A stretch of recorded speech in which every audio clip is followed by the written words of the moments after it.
नारळ आणि लसूण का नाही? तुझ्या डालबाटीला घेतलं ना मी आमच्यात सामावून. तुझ्या त्या राईच्या तेलाची जळजळ पण सहन केली. पण तुझा हा हमचा हम काही जातच नाही. हम कशाशी खाणार हे तरी माहितीये का रे तुला?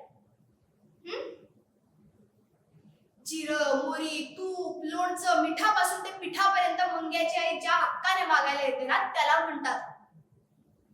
साधा 10 रुपयाच्या कटिंगच्या पाजाला सुद्धा नाटकं करणारा मित्र जेव्हा मित्राच्या बापाचं हॉस्पिटलचं बिल न सांगता भरून जातो ना त्या ते हम. आजी सांगायला साधा लोकल मध्ये भाजी निवडायला जरी बसलास ना तरी मदतीसाठी 4-4 हात असे पुढे सरसावत असतात.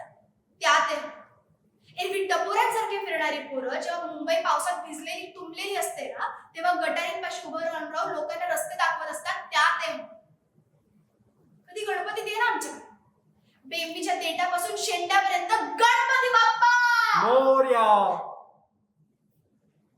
ज्या चारी दिशांनी हा मोरया ऐकू येईल ना त्या ते. अरे तुझा आमचा अर्थ ना मला कधीच कळाला कारण तो आमच्यातच होता.